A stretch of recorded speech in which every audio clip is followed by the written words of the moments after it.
So, um, when you think about safety in your neighborhood, there's usually this very specific expectation of visibility. Right. Yeah, exactly. It's meant to be seen. Right. It functions a lot like a lighthouse for you. You step outside, you see the patrol car idling on the corner, you see the uniform, the reflective decals, the flashing lights. Mm-hmm. And the message is just unambiguous. It's saying, Yeah. we're here, the area is monitored, and you are safe. Mm. It's a very clean, open contract between the state and you, the citizen. It is. It's a visible deterrent. I mean, we inherently like our lines of security to be clearly drawn and out in the open because that visibility is what creates a feeling of order. Right, exactly. But the moment you step into the world of counterterrorism, that lighthouse it goes totally dark. Yeah, it completely changes. We're looking at a security landscape that is basically hidden in plain sight. And today we're doing a deep dive into exactly that. We're pulling from some incredibly dense comparative studies on democracies, as well as the Iran Corporation's analysis of the what they call the enemy within, and some deep sociological breakdowns of police behavior. And it's fascinating material because it challenges our basic assumptions. Totally. Our mission today is to help you understand how historical trauma, from colonialism to 9/11, directly dictates the severity of modern surveillance.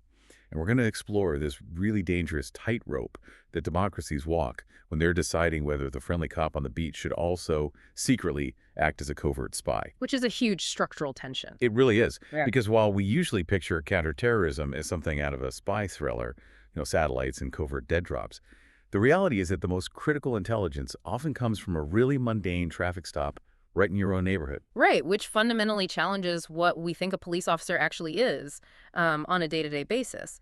The sources we're diving into today rely heavily on a core academic distinction that kind of sets the stage for everything. Okay, lay it on us. It's the difference between what researchers call low policing and high policing. Okay, so I'm picturing low policing is the lighthouse we just talked about. That's the visible, everyday community patrol. Precisely. Yeah, low policing focuses on microcrimes. So burglaries, assaults, speeding tickets. Its primary mechanism is deterrence through presence. But critically, in the low policing model, the public are viewed as clients. Like they are there to serve you. Exactly. Yeah. The police are there to provide a service to the community. High policing flips that entire paradigm totally on its head. Okay, how so? Well, it's covert. It's preventative. It is entirely focused on gathering intelligence for macro crimes, so threats to the state itself, like terrorism or espionage. And in high policing, the public are not clients to be served. They are essentially a matrix of potential suspects to be analyzed. Wow. So low policing is like a neighborhood doctor treating everyday ailments out in the open, while high policing is like an epidemiologist tracking a covert virus, looking at absolutely everyone walking down the street as a potential carrier. That is the perfect way to conceptualize it. Okay. And the tension really comes from how democracies build their institutional structures to handle these two very different missions. I mean, if we look at the United States, for instance, the model is highly decentralized. Right. You have over 17,000 separate local, state, and municipal police forces operating completely independently. Which, that seems like an absolute nightmare if you're trying to share really delicate intelligence about a moving target. It is a massive hurdle. So if decentralization caused the U.S. to struggle with, connecting the dots before a massive macro event like 9/11, and the sources talk about the FBI being too reactive back then, I'd imagine the natural reaction for a government is to just, centralize everything under one roof. Has anyone actually built a system like that? France did exactly that. Yeah, they are the polar opposite of the U.S. in this regard. You have the National Police for urban areas and the Gendarmerie for rural zones, and they all flow straight up to Paris. Okay. But for high policing, they utilize a dedicated domestic intelligence agency, the DST. And what makes the French mechanism so unique is that the DST works intimately with these incredibly powerful investigative magistrates known as juges d'instruction. Wait. I'm struggling to picture that. The judge is basically what? Embedded with the spy ring. They are entirely intertwined, yeah.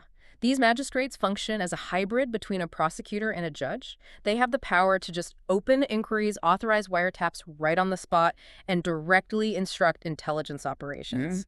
Yeah. No, they don't have to go through a separate external judicial review to tap a phone. They are the judicial review. Oh, wow. It creates this seamless, devastatingly fast, centralized web of high policing. That feels incredibly efficient, but also frankly terrifying if you find yourself caught in that web. There are virtually no speed bumps there. Very few, yes. Does anyone try to find a middle ground between, like, the fragmented 17,000 departments in the U.S. system and the hyper-centralized French machine? The UK actually attempts to walk that exact tightrope. Okay, how does theirs work? So they have 43 decentralized local police forces. So, it's not the 17,000 of the U.S., but it's still localized. However, for high policing, they have a highly coordinated central intelligence agency. MI5. Exactly, MI5. But here is the structural catch, and this is huge. MI5 has no arrest powers. Wait, what? So the people with all the intelligence can't actually put handcuffs on the terror? Exactly. MI5 operators cannot detain a suspect. They rely entirely on a handoff mechanism. How does that even work? Well, they use a network of what they call special branches that are embedded within the local police forces. So MI5 builds the intelligence picture, they identify the threat, and then they physically pass that dossier to the local special branch, who then translates that intelligence into street-level tactical action and makes the physical arrests. It's just fascinating how completely different these architectures are. Yeah. Oh, totally. But I mean, these distinct structures didn't just fall out of the sky. Yeah. To understand why a French judge can unilaterally order a wiretap while a British spy can't even make an arrest, we really have to look at the ghosts of their pasts, right? The historical trauma these nations went through. We do. State history creates these deep, almost inescapable path dependencies for how a nation conducts surveillance. The comparative models we see today, they're direct institutional scars left over from profound national crises. Right. So if you look at the UK, their modern rulebook was written in the crucible of the Troubles in Northern Ireland, fighting the IRA. And that was a brutal, decades-long domestic conflict. I imagine their initial response back then wasn't exactly measured or restrained. Oh, it wasn't at all. The British initially leaned heavily into really aggressive, covert tactics. It was high policing in its rawest form. This even included colluding with hit squads to assassinate suspected IRA members. But the historical analysis in our sources shows a really vital mechanism at play here. The British eventually realized that these police excesses didn't just damage public trust, they actively manufactured insurgents. Because if the state is acting lawlessly, the community just feels totally justified in fighting back. Precisely. The heavy-handedness served as the greatest recruitment tool the IRA ever had. Wow. So the British state adapted out of pure necessity. They shifted to favoring limited, highly targeted arrests based on really precise intelligence. They learned that the legitimacy of the police force in the eyes of the public was actually just as critical to national security as the intelligence itself. But they still have MI5 operating in the shadows, so how do they keep them from overstepping? That goes back to another historical scar. During the Cold War, MI5 engaged in massive surveillance of the enemy within. Who were they targeting? They monitored left-wing political groups, peace activists, and, very famously, the miners' union. Yeah, and when this overreach came to light, the public backlash was huge. It forced the government to create the Intelligence and Security Committee, or the ISC. Oh. This basically embedded civilian parliamentary oversight directly into the intelligence apparatus to keep the spies tethered to democratic norms. So the UK learned that state aggression backfires, which led to targeted arrests and, real civilian oversight. Yeah. But if we pivot to France, their defining modern trauma was the Algerian War in the 50s and 60s, right? Yes. Another incredibly brutal colonial conflict that ended up spilling over into domestic terrorism in Paris. Yeah. So if France experienced so much trauma and failure in Algeria, why didn't they learn the same lesson as the British did with the IRA? Yeah. Why double down on mass arrests? Because the French institutional memory prioritizes a completely different kind of threat. According to the academic studies we have, France's reaction is driven by a profound historical fear of absolute state collapse. Oh, right. You have to remember, the French state has fractured and been violently overthrown multiple times, dating all the way back to the Revolution of 1789. Yeah, they've had quite a few republics. Exactly. So the French public and political class consistently accept that state survival supersedes concerns about individual civil liberties. So the fear of anarchy overrides the fear of police overreach. Entirely.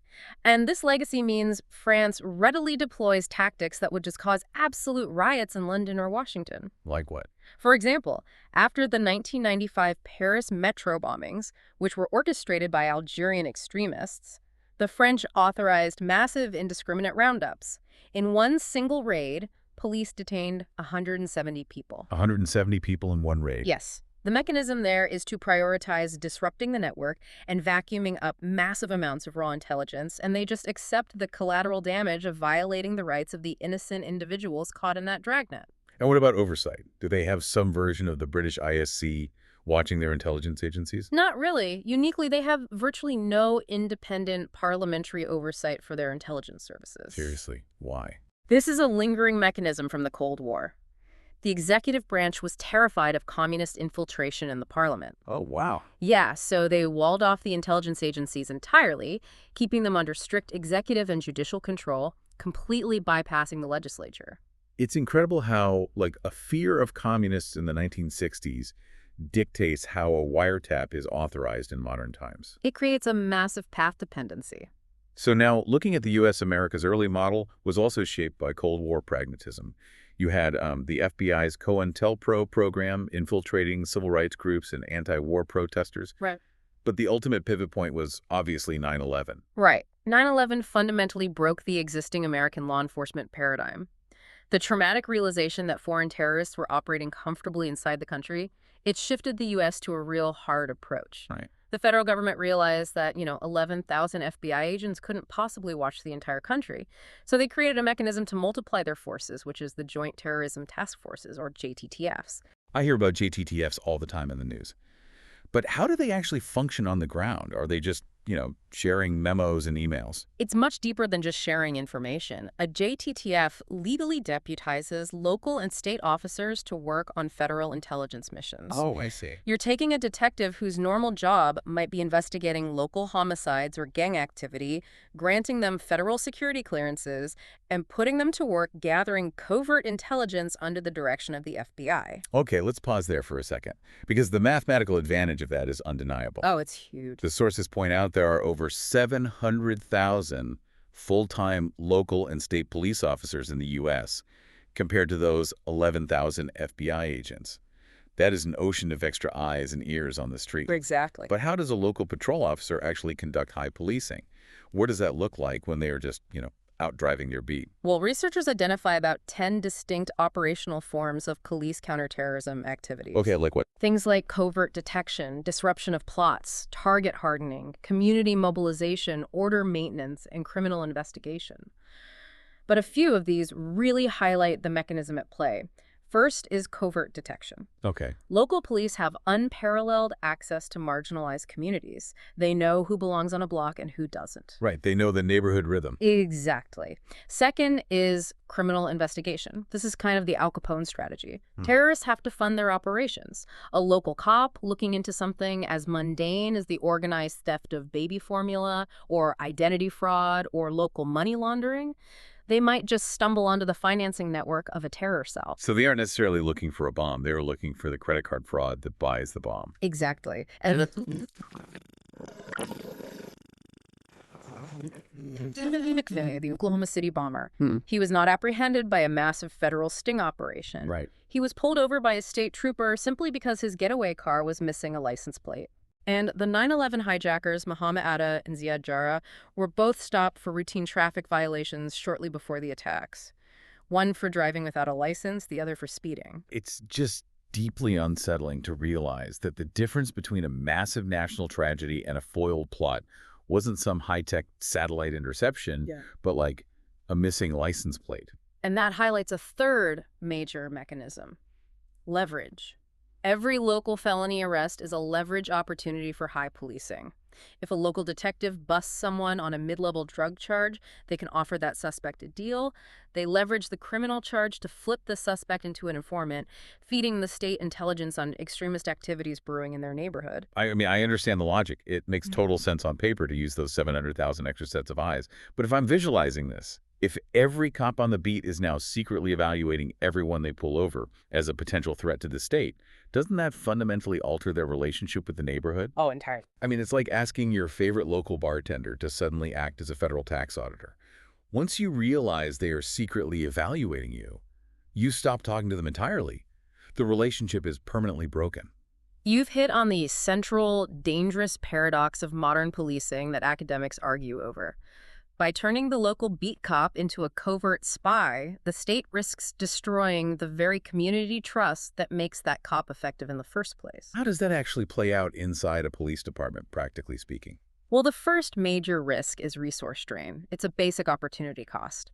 Every hour a local detective spends on covert surveillance, tracking a potential terror suspect for a federal task force, is an hour taken away from standard community service. Right. That's an hour not spent solving local burglaries, addressing domestic violence, or patrolling a school zone. So the community actually loses its local protection because the resources are just being siphoned upward. Yes, and it creates what sociologists in our sources call tunnel vision within agencies. Counterterrorism is widely viewed as a sexy career track.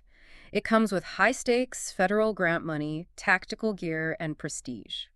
This naturally lures the best, most ambitious officers away from traditional, mundane crime prevention. That makes total sense. But the most corrosive effect is the psychological shift we talked about earlier. The shift from viewing the public as clients to viewing them as suspects. Precisely.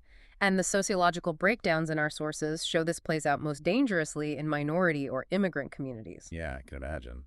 When these communities realize they are the targets of covert intelligence, as we saw undeniably with the widespread, systemic surveillance of Muslim communities across Western democracies, post-9/11 public trust evaporates overnight. Because if the lighthouse is secretly a watchtower, you learn to avoid the light. Which creates a devastating irony for the intelligence agencies. Without legitimacy, citizens stop volunteering the very information the high policing apparatus relies on. If a community feels alienated and viewed with inherent suspicion, they will absolutely not call in a tip about the strange behavior of a neighbor or extremist rhetoric they overheard at a local gathering.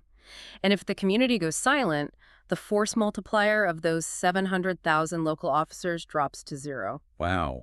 So every democracy is trapped in this impossible balancing act. The UK tries to keep the spies and the cops separate but coordinated.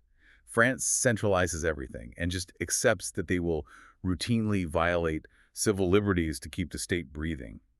And the U.S. is trying to blend local muscle with federal intelligence, risking the trust of its own neighborhoods in the process. And history consistently shows that when a state leans too far toward covert security and abandons its role as a visible protector, it often undermines the very foundation of the society it's trying to save. This balance isn't just, an abstract political science theory. For you, listening right now, this dictates exactly how you are viewed by the state when you walk out your front door. When you get pulled over for a broken taillight or when you attend a political protest, are you a citizen the state is sworn to protect? Or are you a data point being assessed for risk? Which brings us to a complex reality that builds on everything we've discussed today. We've talked entirely about human officers balancing mistrust, but as facial recognition, automated license plate readers, and predictive AI take over the heavy lifting of high policing, what happens to the local cop? Man, that's a chilling thought. If an algorithm's doing the covert watching invisibly from the cloud, does the local officer get to go back to just being the friendly lighthouse on the corner? Or does the entire city simply go dark because we are all being watched all the time by a machine that doesn't need to build community trust at all? It's the next frontier of this paradox, and it might make all the historical models we just explored entirely obsolete. It really makes you look at your neighborhood differently. The next time you see that patrol car idling on the corner, you have to ask yourself, what exactly are they looking for in the dark? Thanks for joining us on this deep dive.